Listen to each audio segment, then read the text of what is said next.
The following is a production of DallasCowboys.com and the Dallas Cowboys Football Club. How about them Cowboys? Yeah! Go Cowboys! This is Talkin Cowboys. Streaming live from the Dallas Cowboys World Headquarters at the Star in Frisco. C.D. Lamb, touchdown. Parsons has sacked it. Prescott keeps it, and he bangs it in for the touchdown. And now your hosts, Isaiah Stanback, Patrick Walker, Josh Rodriguez, and Kyle Yeomans. It's a Say It With Your Chest Friday here on Talkin Cowboys, presented by Black Rifle Coffee Company, live from the Star in Frisco, Texas, and the SWBC studios. Welcome in, everybody. We've got the full cast and crew ready to rock.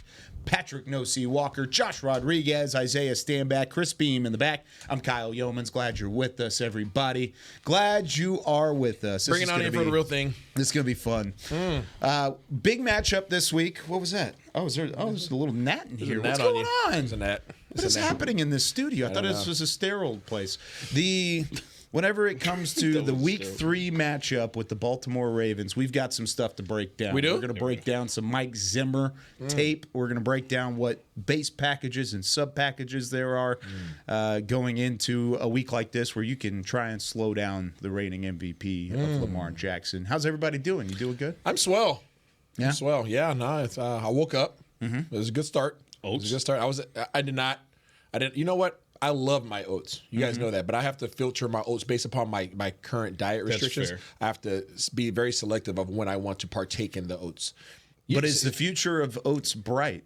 Absolutely. Yeah. Yeah, the future of oats is very has bright. it. Rumor has it. First source Quaker. informed. Quaker says the future is bright with oats. I believe him. We got tweeted at by Quaker Oats the other day. Yeah. Official sponsor. yesterday. Yeah. Official oatmeal sponsor. There you go. Trusted I since wonder if they're gonna- 1877. I wonder if We're they're gonna going have to to start go- using a quick R code. I wonder if they're going to start using that in their marketing. I'm going to pick that one up. Yeah, I get mean, credit. too bad we trademarked it. That's right. We did. Nice. I don't know if that's possible. Sick. Yeah, I tried to trademark Quaker, and it didn't work. It was already trademarked. Yeah, Somebody someone already else had picked it. that I don't one know up who. somehow. You said you had some gifts for us. I do wanna have some that gifts right for you. now. All right, so you guys remember how I put out there the design Yes, you did. opportunity for our okay, fans. it's time. And there was one applicant by the name of Andre White. So far. So far, by the name of Andre White. He goes by Design Cowboy. The Design Cowboy. He says he's the unofficial designer for Talkin Cowboys. That's cool. Okay. I like the energy. I like the aura. So I drove. I have Not the yellow bag. I keep everything in house, right? So Yeah. I turn to my family for if I need any resources, right? So I'm always going to go to my inner circle first, and then I go outside. So my boy has a print design company, so I drove about an hour out to go grab these shirts. Could have easily grabbed them anywhere. Right? Yeah. But went to my boy Big Abe. How much that cost on the Tesla charge? It's free. He's actually friends with my really close friends with my old teammate Patrick Creighton. Okay. But okay. he designed something, so I went and got it printed. You guys ready for this unveiling? Let's do it. Let's do it. Cook up. Cook up. Get my one shot here. Cook up. Boom. Hey. Yes. I love that. Yes. Notice. He said I had a receding hairline, so he Oh, said that's no. where my hair is. Oh, not the Jefferson. He said I asked him where my dreads were. Hey, listen, George Jefferson. Listen, my hairline is right there. I don't really know. Oh, he gave what you the happened Georgie there. It's okay. Porgy. It's okay. We're here for that. We're here for the take. He said my sunroof is opening up. But you know what? Oh, no. I did just turn 40. Yeah. But this design is fire. It looks great. For those that are Josh looks listening, like an anime for those that are listening, these are like animated characters. It says Talkin Cowboys. See the It's our bowl? logo. Yes.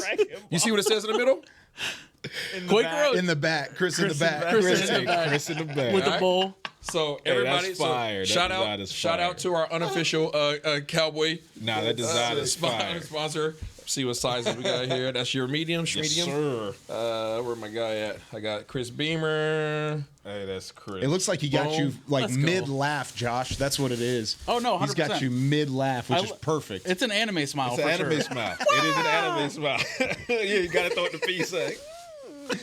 Oh goodness, I love it. Love that. Love that. This Thanks is for fire, man. thanks D White for the D. White, design. you are Thanks golden. thanks Big A for the print. Yeah, Golden, both of you. Talking Great job. Cowboys is official now. This is a nice shirt too. Golden. it is. It's soft. Soft and soft. Very nice.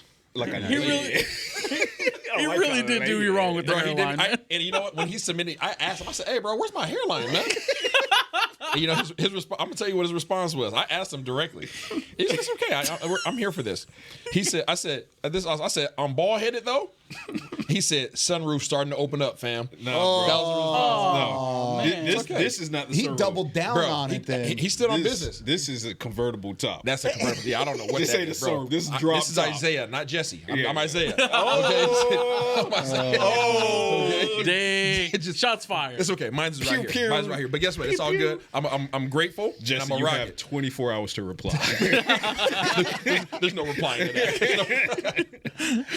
So This is there you awesome. go. So we're official. Our first shirt. So if you guys, again, we'll put it out there for anybody else who wants to take on the challenge of taking on Mr. D. White, the unofficial Talking Cowboys designer. You guys are came more with than welcome fire. to submit another one, and we'll get more shirts made. we're gonna Love make it. it happen. Making it happen. I think there may be Sensational. some that are headed our way at some point because the with it. the The address that yeah, we're. I'm with it.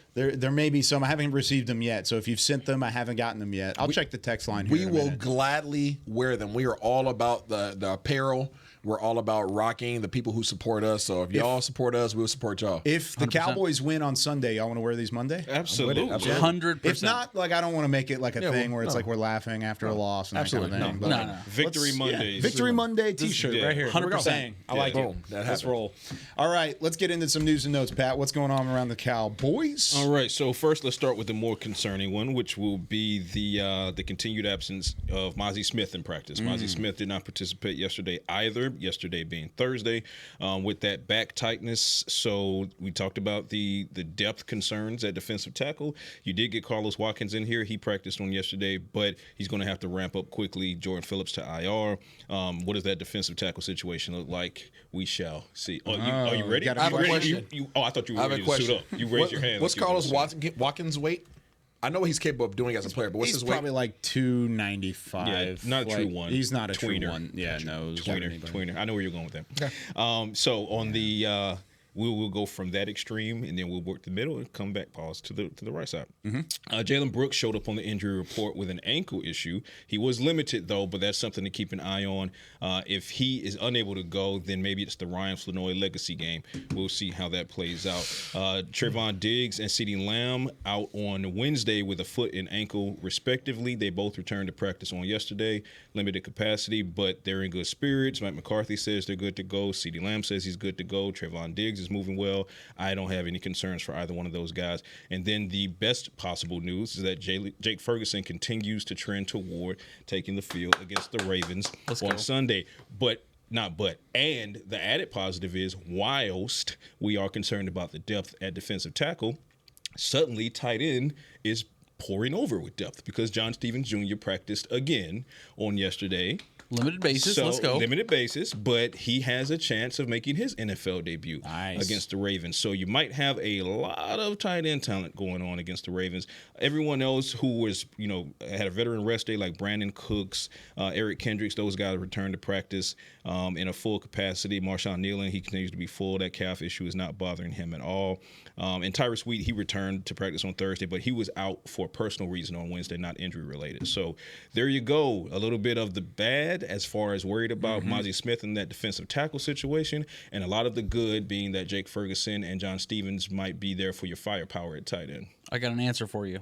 Weighing in at over 305 pounds, Carlos Watkins. Wow. I like the delivery on that. He's been eating. That was crisp. Right? That was crisp. I hope that's right. I would love for that to be the case. I find it hard to believe. I think he's a little. Thinks slimmer he's a little than that. slimmer. He looks like a D end whenever you're watching him in pads, and that's not a bad thing. I mean, Does he it's look just like where does he he is. look like he's the same size as like a Marshawn Nealon? Yeah, maybe a little bit Yeah. bigger, a tiny bit bigger, but not far off. Got you. Yeah, Yeah. not far off. I have a bold prediction. What's that? I have A bold prediction. I see what you did there. Brought to you by Quaker Oats. I believe this probably is not that bold, but I think that Ryan Flanoy I always call him struggle Flo. with. Hey, our Flo. But what's Flanoy? Flanoy. It's French. I said his name multiple times. I don't know in if it's preseason. actually I'm not sure if I French, ever got it right, so I apologize in advance. It's not flour, no way. In retrospect, I guess.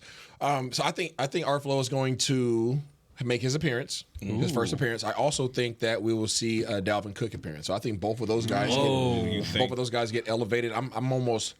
My gut says yes. My gut says yes. My gut says that Dalvin Cook gets at least 6 carries, and I think that Flo gets in there in the rotation as well. Okay. There was a push notification this morning. I don't know this by any stretch. I think it was Bleacher Report or something that said that the Cowboys are one of 4 teams that are shopping for wide receiver help outside of their own facility, whatever it may be. Flanoy could be that wide receiver help if he steps up and has some success. We talked about it too. Yeah, I mean, I don't. As far as free agents go, the only one that I know that comes to mind is Michael Thomas, but yeah. No. Yeah, I don't think that the speed is there anymore. It's tough, man. At this point in the season, neither are the routes. Who's really out there right now? Yeah. I'm also curious. So and you have Ryan Flournoy that you have not seen. You have on the field, you have Flo, but And you have Unleashed Turpin. One name that is not on your roster that for the second consecutive year, I think we all can agree that the receiver position had the best training camp. Last year was Jalen Brooks. Yeah. This year was who? Tyron Billy Johnson. And where's he at? Practice squad.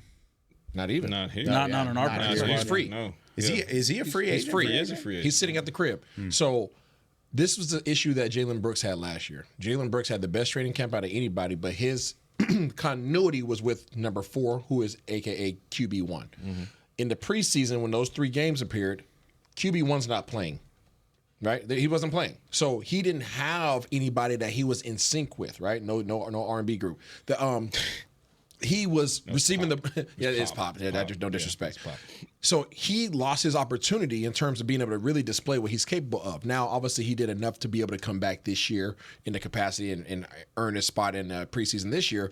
But again, he's just now starting to get the opportunity to play in the games. Okay, I'm not sure that they're necessarily satisfied with what he's provided them offensively to date. I think he's done as expected, but I think his biggest contributions are on special teams. He's been doing a heck of a job of getting down the field, especially on the punt team. But once he gets down there, he's pretty lost, right? So he's like, I'm the fast guy who can run by everybody, but when I get down there, I don't know where to go and what to do once I get down there. What do I do with my hand? Yeah, anybody who's fast can do that, right? So, yeah, Talladega Night style. So I think they're looking for a more of an impact player there.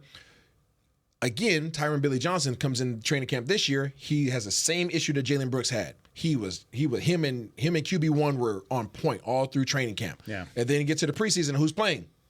QB3. QB3 is playing, right? So what happens? He doesn't have a good preseason showing. So if you're going to turn to somebody, in my opinion, and you're going to look for some help, give him an opportunity to come back and conjoin forces with QB1 again, because I think that he's a very viable option from what we saw at training camp. That was against our own defense. That was against the Rams defense. I liked what I saw out of him. I liked his swag. I liked his confidence. But when he played with other quarterbacks, it wasn't there because he didn't have a relationship with those guys. But to be fair, in training camp, you're absolutely right. He was on point with 4. But when you get into the preseason games, granted, he doesn't have the chemistry that he does with Trey Lance. But I didn't see him really getting open. And correct me if I'm wrong, but I don't think he was really getting open. No, I don't disagree with you. I don't disagree with you. But again, I don't want to say that. You have to take care of your business individually as a player, right? And you have to position yourself to be open. No matter who your quarterback is. But there is, I will say this, right? I don't know, I can't really put my finger on it, but there's something about playing with your guy. You know what I mean? There's something about playing with your guy and the confidence that you have. Look at CD. In getting the ball. CD from Cooper Rush versus CD from Dak Prescott. That's 2 entirely different players. Yes. Completely. Yeah. So, I mean, I don't want to, it's not an excuse, but it is just, it is a real justification, right? So I would like to see him having, I know everybody's going to be like, oh, no, we need a bigger name than that. You need a big receiver.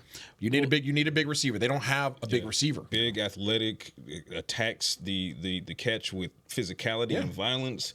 That's Ryan Flournoy. And I think that the challenge is, well, I'll say this. I'm not ready to write off Jalen Brooks because I saw that, yes, he's had 2 great training camps. He actually was able to translate last year's training camp into some positive reps. Correct. When the Cowboys needed it. They had some issues at that position. So I still think there's a good ceiling on him. That being said, it's a numbers game as far as who's active, right? Because So we got CeeDee Lamb, Brandon Cooks, Jalen Tolbert's going to be active, Kevontae Turpin. Who's your 5? Yeah. Right? So number 5, I wouldn't mind seeing Flanoy as number 5 this week so you can start seeing what the young man can do. Can he start building on the trajectory that he had in the preseason? Because every preseason game he had, he just went up. And that was with QB3. Yeah. Right? Who had some accuracy issues. What does he look like with QB1 who doesn't have those types of accuracy issues? So I'm not writing off Jalen Brooks at all, but I will say Brooks. If it is a game where he's not 100% Jalen Brooks, by all means, put Ryan Flanoy in there and let's see what he can happens. Do. Yeah, let's see what you got there. I like it. I want to take our first break because when we come back, I want to dive into these base packages and sub packages of Mike Zimmer. We kind of talked about it earlier in the week. We teased to it going into Friday. I wanted to get Isaiah's representation and his thought process whenever it comes to Mike Zimmer's system and how it does differ from what we had seen in the past and what to look for on Sunday whenever Lamar Jackson and the Ravens come to town. More Talking Cowboys continuing with our brand new T-shirts. Right there. You like that? Right Convertible and all. Right after this. Me and Josh are like brothers. Todd thought it would be secure to jog in the cheetah savanna. Todd believed the big cat repellent he bought online was reliable. And now, Todd is trying to be faster than this cheetah that can run 80 miles per hour. But the good news is, Todd has AT&T 5G that is fast, reliable, and secure. And he learned the best thing to do is stop running and toss her the backpack with the beef stew. AT&T 5G. Fast, reliable, secure.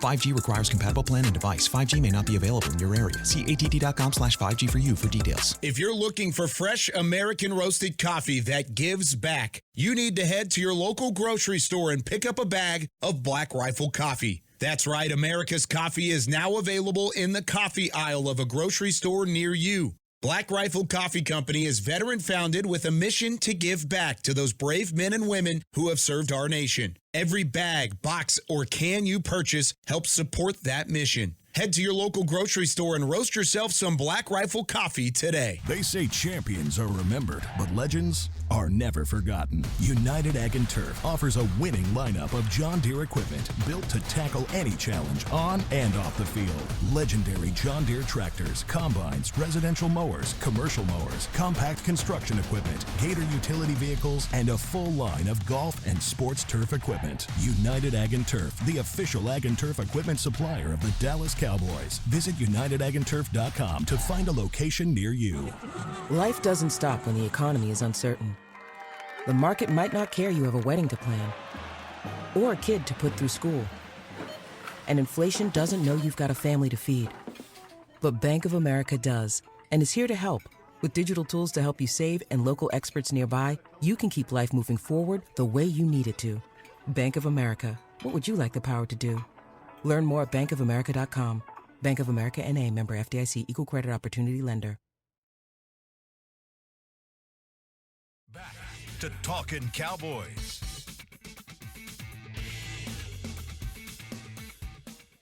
Back here on Talking Cowboys, brought to you by Black Rifle Coffee Company. This portion of the show is also brought to you by Quaker Oats, the official oatmeal sponsor of the Dallas Cowboys, trusted since 1877. I still love the hand of God that is holding this Quaker Oats bowl that is representing Chris in the back.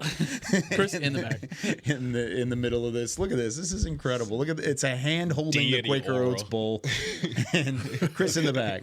I love it. Chris is the hands of God that are keeping maestro. This thing on track. That's what it really is. Le Maestro. All right.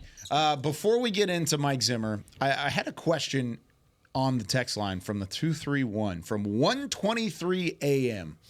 The fact that he's thinking about Talking Cowboys at 1:23, love it. Goated. He asked the question, and since we're early in the season, I want to just explain it real quick. What is the thing that you do at the end of your podcast with your arms? And it's the bushwhacker, right? Bushwhackers. Little from WWE, WWF. A WWE. It's a wrestling thing. Wrestling ode to the bushwhackers, the Bushwhacker brothers, right? Yeah. Okay. And I'm not a wrestling guy, so I just go along with it. No, to the bushwhackers and rest in peace.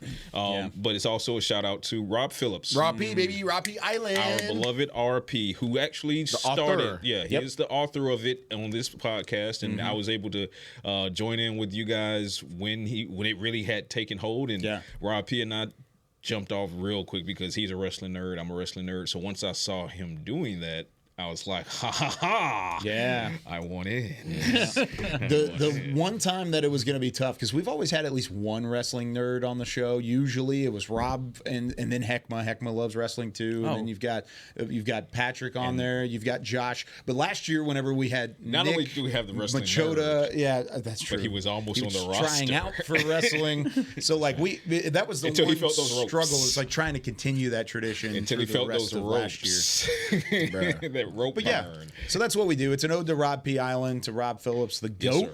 And then we've got some the wrestling undertones to it as well. But it's just we've done it since what, 2021? Yeah, man. Shouts out to him for thinking about us at 1:30 in the morning. For some reason, I didn't see the correlation. Yeah. I didn't even. I'm very disappointed in you. I didn't A to B. I didn't A to B it. Very disappointed. Well, but your shirt is fire. So you weren't able to connect the dots there, but we're going to connect the dots to what some fans are questioning whenever it comes to Mike Zimmer's defense. Dude, King of sick. There you go. So sick transition. Pat, I know we had talked about it earlier, but base package, sub package, just for the casual football fan, outline what the difference is between the two. So what I want to do is, because I have some numbers and trends here, I would like the former NFL player to go ahead and break down the bases and subs, and then what I'll do is I'll follow up on IRS and I'll give people some trends as far as what the Cowboys have done through the first 2 weeks and what Mike Zimmer typically does over the course of a season.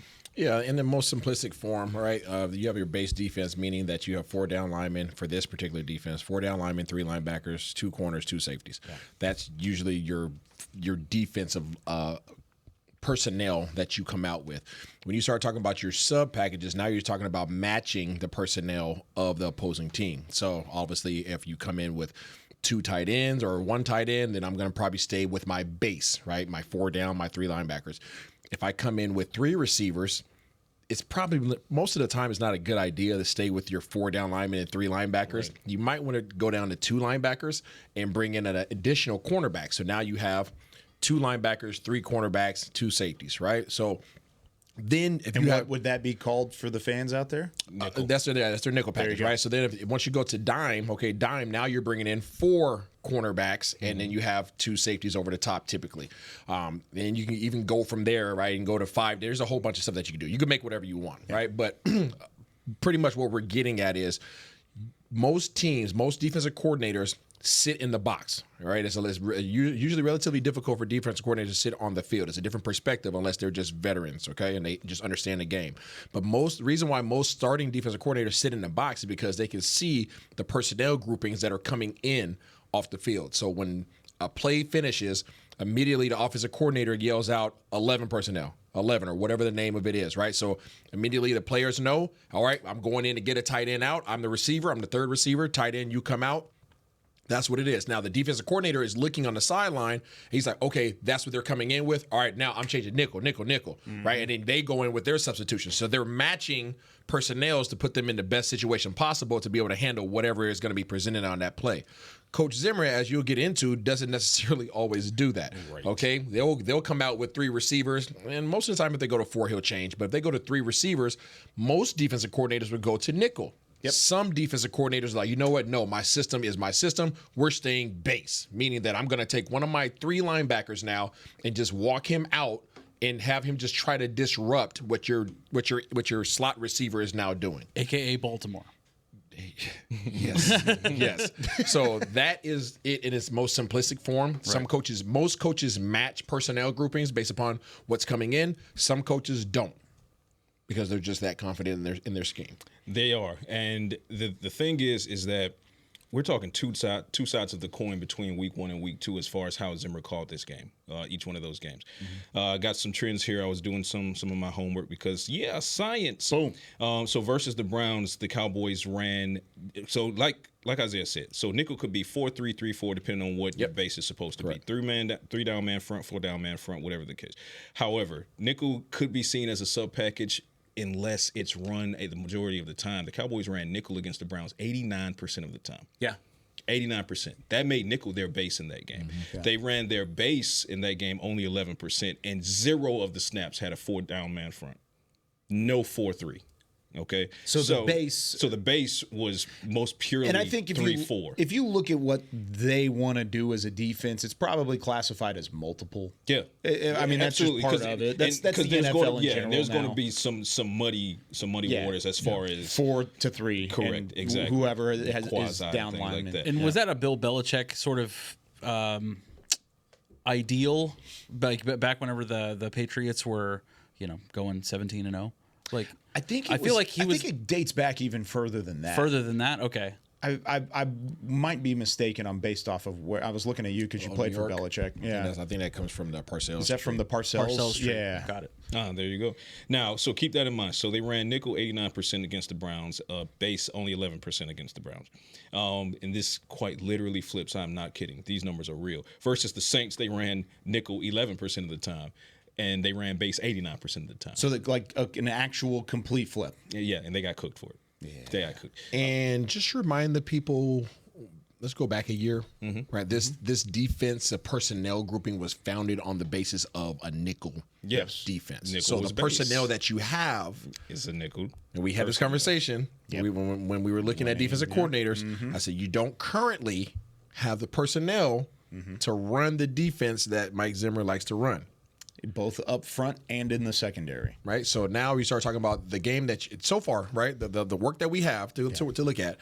The game in which you were the most impactful defensively, you ran the personnel groupings from the roster from last year. Yeah. Now, when you try to say, okay, now I'm going to do my system, my 3 linebackers, my 4 down guys, what happened? They got cooked. But in numbers support that as well. Thus far through the first 2 games, base package splits in the base, they're allowing 7.2 yards per play. Okay. In the nickel, they're only allowing 3.7 yards per play. This is a nickel personnel. Yep. So, because most people are going to look at that and say, well, you're bigger in base. Yes, you are bigger in base. But if your personnel is smaller in stature, you might as well be faster. Yeah. If we're going to be smaller, we might as well be faster, right? And that was the DQ way, right? Yeah. I mean, you were going to use our athleticism. We're smaller. Marquise Bell's faster than your guard, so he's going to run around your guys. Yeah. Right? Like that's what he did. Right? Now, sometimes if they get up on us, we're screwed. Right? But if the offensive linemen get up on your smaller linebackers, you're screwed too. Yeah. Right? So you might as well have the ability to dip, dive, dodge, dip, and dive. So versus take it head on. And also what's interesting about Mike Zimmer is he doesn't like to swing too far to the other side and take additional linebackers off of the field unnecessarily. Well, unnecessarily is subjective, but in his eyes, unnecessarily. He hasn't run a single rep of dime coverage through 2 games, not a single one. Wow. And dime being one linebacker. Zimmer's not feeling that regardless of how athletic that linebacker may be. It's not happening. It's not happening with Mike Zimmer. So if dime's not happening, you can count quarters out. And quarters being the maximum amount of defensive backs that you can have at the expense of your linebackers. So, I mean, it seems like this is trending toward that. And this is what's going to be interesting for Mike Zimmer. Because I looked back at his years in Cincinnati as defensive coordinator. I looked at the 2017 season with the Minnesota Vikings, which is when they went deep into the playoffs. And he ran a good bit of base. So now comes the situation where how is he going to adapt to a nickel personnel, but he's trying to run his system of a 4-3. A lot of time to figure it out, obviously, with a 17-game season plus hopefully the playoffs. But the sooner the better. And as we enter week 3 against the Ravens, you don't know which version of Mike Zimmer is going to show up as far as is he going to run full nickel or is he going to run full base? I would advise just going back to full nickel, especially against a mobile quarterback in Lamar. It worked against Deshaun. Put it back in. That was going to be my question. What would you do? Would you play nickel? Dime, I think, at this point is out of the question, which is interesting because if you look back to Dan Quinn last year, Dallas ran 60% of their snaps out of dime, which means, of course, extra DBs, less linebackers. Right. A lot of that was because you didn't have the linebackers. Around the league. Yeah. There was no one above 25% at dime. And so the average even lower. No one above 25%. No one was above 25%. Part of that was because you didn't had 60. Didn't have the linebackers. You had Damone Clark. You absolutely and that was pretty much it. What percentage was nickel last week? Last week nickel was 11% last week. 11%, and that's why you saw the dip in snaps for DeMarvion Overshown. That is where DeMarvion Overshown comes into play. Base versus sub. He's not been getting a lot of burn in base, if any, but he's getting a ton of it in like nickel and sub packages, right? So goes back to my point. You want to spy. You want to use him as a spy, then you have to keep him on the field. And if he's not in your base, then it's going to be a lot of sub in order to keep him on the field. And the direct quote was not necessarily spy, but something like it. From him, something like that. Something like it. And then Mike Zimmer said, yeah, it could be Overshown, or it could be Micah Parsons, because that guy's pretty fast and athletic. So one of the two. The Cowboys will have an eye on Lamar Jackson. They'll have an eye on that guy. So you would go nickel? Nickel, 100%. And you I would need to see involve DeMarvion Overshown on the field. 100%. Why no Demo in base? Why not? Their explanation, and I explained this on Twitter based on what I was told by Mike McCarthy, Don't by shoot Mike the messenger. Zimmer. Don't shoot the messenger, because this is me relaying. This is not me agreeing. But their explanation is because he's coming off of a torn ACL. He missed the back end of the preseason and training camp with a hamstring injury. So particularly the latter took him off of the field wherein they could put him in those base package reps. So instead, it was Maris Leofau getting the majority of the base package reps. So for me, that should mean that as more practices occur, you should see DeMarvion Overshown in more base packages as the season goes along.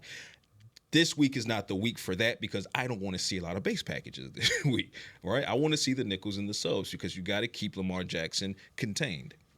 So that's the explanation. Do I agree? No. But solution from that should be more practices, should be more base packages as the time goes on. What if Baltimore comes out and decides just to come downhill? Do you want your base or do you want your nickel? Do you have the size for the base? Does it matter? Exactly. That's what I'm saying. It doesn't matter. Right. Exactly. No, seriously. No, that's my point. Right. Let's say you want to commit to a 4-3 because it's Derrick Henry. He's coming downhill. We just started the top of this episode with concerns at the defensive tackle position, and we saw how it played out last week. week. So it doesn't matter. Without at that point, the scheme is defeated by the personnel, by the size of the personnel, or lack thereof. Yeah. You know what I mean? So you might as well go with your speed and focus more on containing Lamar Jackson while tasking the guys up front to do what they. And just for perspective, the Dallas Cowboys nose tackle. Right, if you had a nose tackle, right? Nose tackles are usually a terminology that's used for 3-4 defense, but nose tackle or one technique, however you want to call it, is 300 pounds, right? Yeah.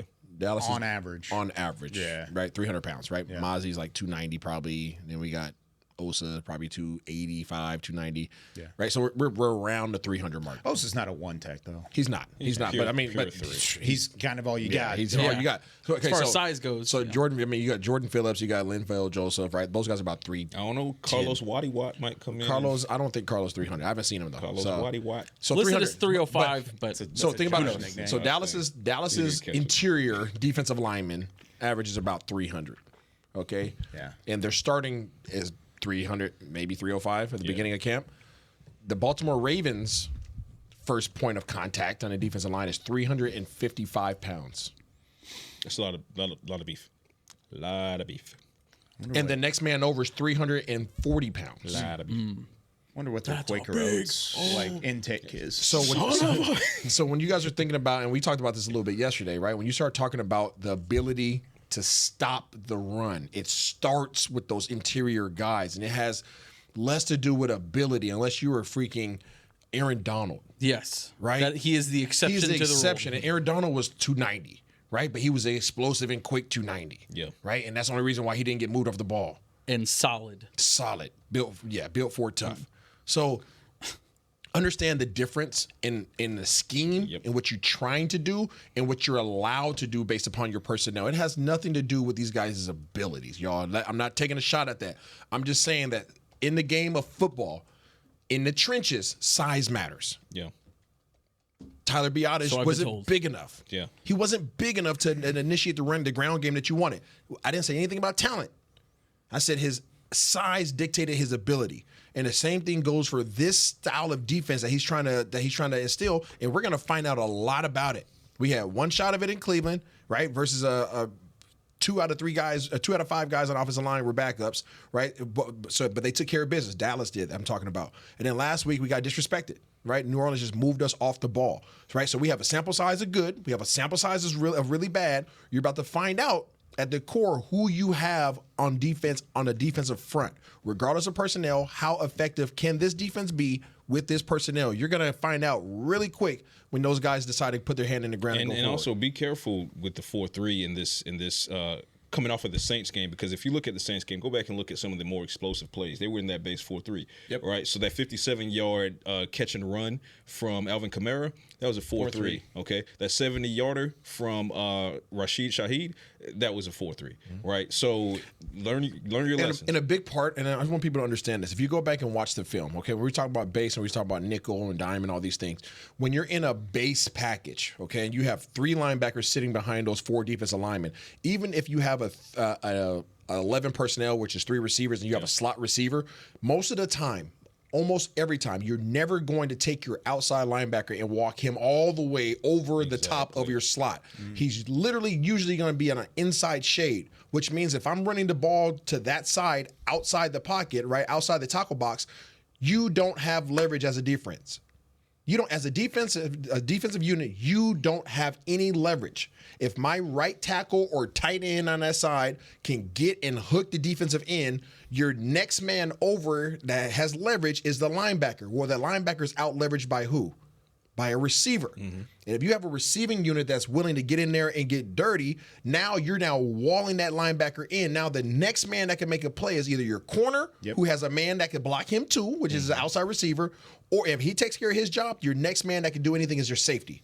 And I saw it over and over and over again last week by staying in base that they were out leveraged and always were getting sealed. Right. Getting sealed by the tackles, getting sealed by the guards were sealing. And then as you walked all the way outside to the defense, outside the box, the linebacker was getting blocked by the receivers. The next man was getting blocked by the receiver. And then the safety was coming down and he was getting cracked on by a receiver.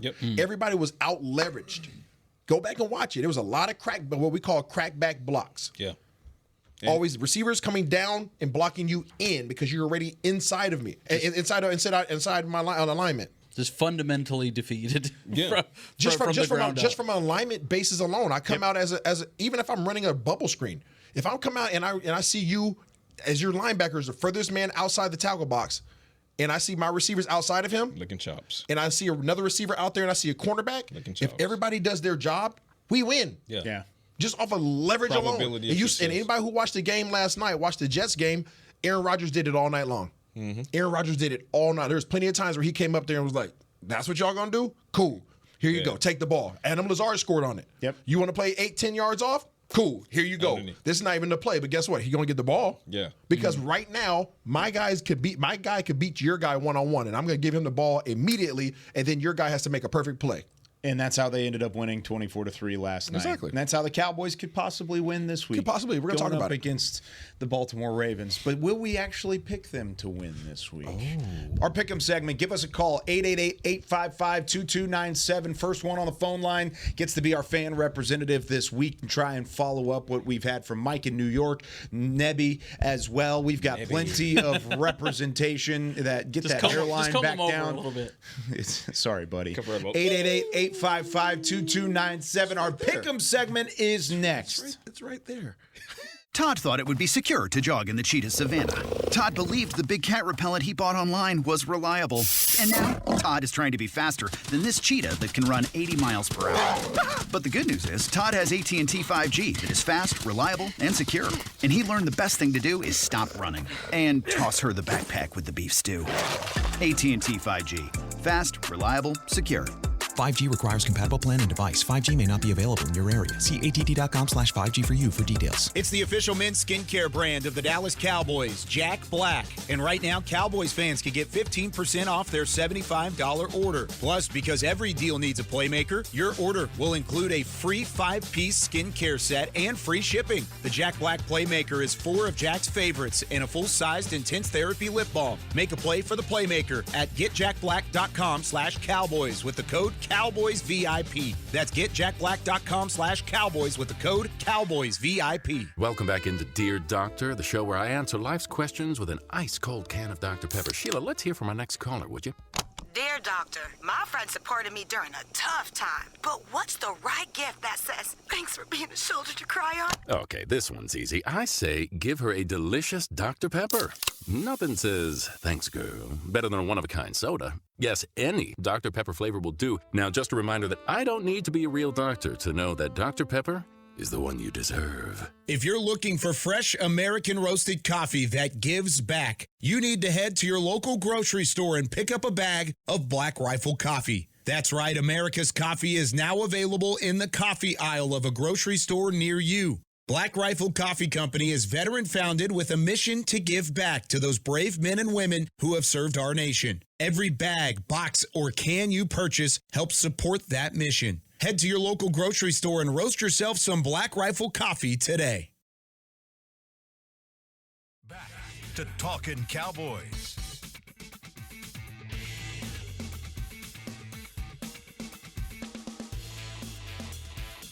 Back here on Talking Cowboys, this segment of the show is brought to you by Invisalign, the official smile of the Dallas Cowboys. Glad you're with us here on a Say It With Your Chest Friday. It is time for our Pick'em segment, and it's time to update the Pick'em standings. Yeah, let's update them. Chris Beam is the one that is now handling all of our numbers, so that way you can't blame me for winning again, just so you know. I've won it twice, and you've blamed me again, and so he's the one that's running numbers. Chris, I missed who was the leader in the clubhouse. Can you help us out? That would be Patrick No C Walker. He has 10 points. Yeah. 10 wins. Yeah. What's the record? 4 losses. 4 right? losses, yes. Yeah, 10 wins, 4 losses. Kyle is 9-5. Okay. Josh is 9-5. Oh. The fans are 9-5. There you go. And Stanback is 9-3. How many losses do I have? You've got 3 losses. You have 3 losses. Who has the least amount of losses? Who has the most? You do. Who has the most wins? But this is part of the new segment that we're putting New in segment. Who has the most wins? You got to get your dog. You got to get your dog right. They're building a system against me. Of all people, you should know about dogs. I have the least amount of losses. Huskies. Same amount of I know, wins. that's what I was saying. Well, if you want to get your dog right this week, then maybe we can talk about it a little bit. We got to But hurry up to this segment. Let's welcome in. Okay, yeah, let's welcome in our fan representative this week. It's Brian in Colorado. What's going on, Brian? Hey, good morning. Funny you guys are talking about dogs. I have a mobile dog washing business, so I know more about dogs than anybody. Hey, well, I'll let you start Let's it off go. then. Here's our possible dogs. And the way that we do this, if you get it right, it's 2 bonus wins to your total as the year goes on. And it's all teams that are underdogged by at least a touchdown, 6 points or more. So, possible dogs this week: the Broncos, the Giants, the Panthers, Dolphins, Rams, Jaguars, Commanders. Those are the teams. I'll run through it one more time. Broncos, Giants, Panthers, Dolphins, Rams, Jags, and then the Commanders. Brian, we'll let you start it off since you know all about these dogs. Who is your dog going into the week? Oh, yeah. Well, I was thinking Commanders at first because I don't think the Bengals should be favored 7.5 over anybody. But I think I got to go with the Rams here. Both teams are beat up, and I think it'll be a field goal game. So give me the Rams. All righty. What do you think, Isaiah? I don't even know who they're playing against, so I got to come back around to it. Oh, yeah. Okay, so I can go back through that. I need to start just putting the matchups together. All right. It is the Broncos playing the Buccaneers, the Giants and Browns, Panthers and Raiders, Dolphins and Seahawks, 49ers and Rams, Commanders and Bengals. So those are the teams. I'll go ahead and pick one. I think this is going to be an interesting one. The Raiders are coming off of a hot win last week against the team that the Cowboys are playing this week in the Baltimore Ravens. They made a switch at quarterback. Andy Dalton, the Red Rifle, is now the starter in Carolina. Give me the Panthers as my dog this week. I feel a little crazy doing it because they're favored, or they're underdogs by 7 points. But give me Carolina with a passion win over Las Vegas this week. Definitely crazy. I'm going with the Jags over the Bills this week. Monday Night Football. I want to see Trevor Lawrence do his thing. All right. You know what? This is going to be crazy, but something just feels right about it. I'm going Rams over 49ers, even though the Rams have issues with their top 2 receivers injury-wise. And they're 0-2. They're in Los Angeles, and McVay always gets his guys ready for the 49ers. You think the 49ers are going to drop 2 in a row? I said it was crazy. All right, Isaiah, we need you to hurry. Yeah, Commanders. Let's go. Commanders. All right. Texans at Vikings. Big time matchup between two teams that are undefeated. Josh, we'll let you start. Ooh, Texans. Texans. Where are they playing? At Minnesota. I'm taking Sam Darnold. Ooh. I'm gonna get Give me spicy. Houston. CJ Stroud, baby. Yeah, I got Danielle Hunter. I'm gonna get spicy. Brian. As much as I'd like to see an upset in this one, I think the Texans will win by a field goal or so. Would this be an upset? Eagles at the Saints? Would the Saints be the team as the upsetter? Or maybe, I don't know. What do you think? I'm going Saints. Going Saints? I'm going New Orleans, too. They impressed me last week. Saints for sure. Saints are going to cook that secondary. Brian. I agree. Seagulls are going down. Yeah. Let's go. Take that, Philly. Packers at Titans, the Malik Willis revenge game. Going back to Tennessee, the team that drafted him but never played him, and they traded him to Green Bay. He's all of a sudden the starter because of the injury to Jordan Love. Brian, we'll let you start it off. See to win both of their first two games, and they've let me down. So I'm going to go third time's the charm here. Tennessee. Tennessee at home. Isaiah? I like the Packers. I think Jordan Love comes back this week. Well, Malik Willis is the quarterback here. I don't know. Is he back? I think he's. They're saying he might come back. You're trending back. I want it to be the Malik Willis revenge game. Either way, I think the Packers win. Nice. I hope Tony Pollard has a really good game here. I'm going with the Titans. Titans. With or without Jordan, with Jordan Love, I'm taking the Packers. But without Jordan Love, I'm taking the Packers because of Matt LaFleur. Shanahan tree. Yeah. That one hurts. Chargers at Steelers. Chargers at the Steelers. I'm going to take Mr. Harbaugh. Give me Jim Harbaugh on the road against the Steelers, who are 2-0 right now. I'm taking Zeus. Taking Zeus. I'm going with the Steelers. I'm going with the Steelers on this one. I want to see. Okay. I'm taking Chargers on this one. Chargers, Brian? Steelers D is no joke, and I think they'll be able to shut down Dobbins. So give me the Steelers at home. Russell Wilson gets his job back this week. Chiefs at the Falcons. This is a fun, sneaky one. Fun. I mean, Matt Ryan and company are 2-0. They're at home. No, nobody. Chiefs. Chiefs. I'm going to take Patty Ice. Chiefs. You can't bet against them. And until it's that they speed lose. in a dome, no less. Yeah. You like that, Brian? I like the Falcons here. They are riding high off of Monday night, but I think they get it done. Chiefs just lost Pacheco, so I think they'll have a down week. Give me the Falcons. Good for you. Differ these picks a little bit. So we're all going Chiefs. All right. Here's the one. Yeah, except for Brian. He'll get the chance to start us off. Ravens at Cowboys. Week 3 of the NFL season is here. It's only the 7th time these two teams have met. The Cowboys are 1-5 against Baltimore all time. Their last win, though, did come at AT&T Stadium back in 2016. Brian from Colorado, who you got in this one? Eric Kendricks has a bounce-back game. McCarthy comes back to his senses on the running back rotation. And Rain Dakota Prescott proved who the real MVP should have been last year. 27-23 Cowboys. Here we go. Yeah, I like that. That's a sprinkled in little drop right there. Well done, Brian. Appreciate the call as always. Here we go. Thanks for listening. Thanks for calling and being involved. Brian in Colorado with a great pick. I'm going to let Isaiah go last. Josh, who you got? With the wire shirt on. With the wire shirt on. This is Baltimore we're talking about. With the wire shirt on. But we are Omar. Okay. All right. And a man has to have a code. A man has to have a code. However, we know the fate of Omar in the wire. Oh. I'm going, I hate this. Baltimore 31, Cowboys 27. You monster. I know. Okay. I hate it. Okay. So I had the score right last week. Teams flip. Wrong team. But going into the season, I had them defeating the Saints and losing to Baltimore, but now they flipped it on me because this team doesn't lose 2 in a row. 12-2, and we're also talking about 2 in a row in the regular season at home. I think Cowboys offense bounce back. I think the secondary with the Ravens are going to be absolutely overmatched. If the Cowboys don't try to establish the run, they can torch this secondary. Not predicting a 40 burger, but give me 30-10. Cowboys take the win. Oh wow! So like a significant win. Not 10, 30-20. I'm sorry. I was like, man, wow, 3-score win. 30-20. Cowboys win by 10. I liked the score that Brian in Colorado gave, 27-23. I think that's about what this game's going to be because I think Dallas isn't going to be gashed in this game, but they are going to struggle to slow down Lamar Jackson when it matters most. I think it comes down to a late drive.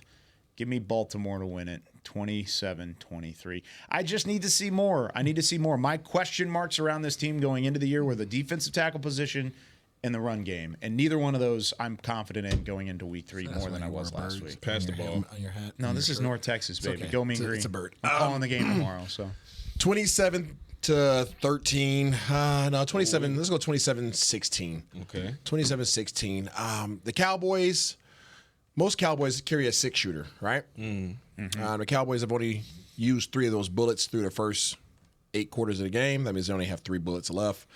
And I don't know how if you guys, I don't know if you guys know about ravens, but there's some pretty persistent birds, and there's some big freaking birds. They're like supersized crows. What do they sound like? I don't know, but I know that ravens are scary. I was I'm not doing that. I'm not doing that. There's a lot of ravens over there. They have a raven in Derrick Henry. They have a raven in Lamar Jackson. They have a freaking Zay Flowers, and then they have a whole other batch of them on defense. So I think that there's too many birds for the 3 shots that are left in the 6-shooter of the Dallas Cowboys. So I got to go with the Baltimore Ravens on this one. This might be the first time that we've had like 3 different people pick against the Cowboys in one occasion. We usually do pick Dallas. Dallas is a good football team. I just don't. I'm telling you, I think the Ravens at 0-3 this game if they had won against the Saints like I thought they would. But they lost against the Saints, and the fashion in which they did, you got to come out kicking some ass now. Yeah. Dallas has lost 2 games at home. Yeah, last 2. The last 2 at home. So 3? But what's the Ravens going 0-3? What's the greater probability? Dallas losing 3 games at home, or the Ravens starting 0-3 for the season? That's the question, because you could argue that both are extremely unlikely because both are extremely unlikely. But one of them's got to give. One's got to happen. One's got to give. 30-20, Cowboys take it. That does it for us this week here on Talking Cowboys. Hope you had some fun with us throughout. We'll be back on Monday, win or lose, to break it all down. I don't need a second mic. Come on. Monday. We'll break it all down. It'll be a victory Monday, and we're gonna have these. Great shirts to take a look at. Not according to you 3. Including I hope I'm this wrong. right there. I hope I'm wrong. I hope I am too. That does it for us. For Patrick Nosey Walker, Josh Rodriguez, Isaiah Standback, Chris Beam, and the hand of God in the back. I'm Kyle Yeoman saying, so long, go Cowboys. We'll see you on Monday. This has been a production of DallasCowboys.com and the Dallas Cowboys Football Club. How about this, Cowboys? Yeah!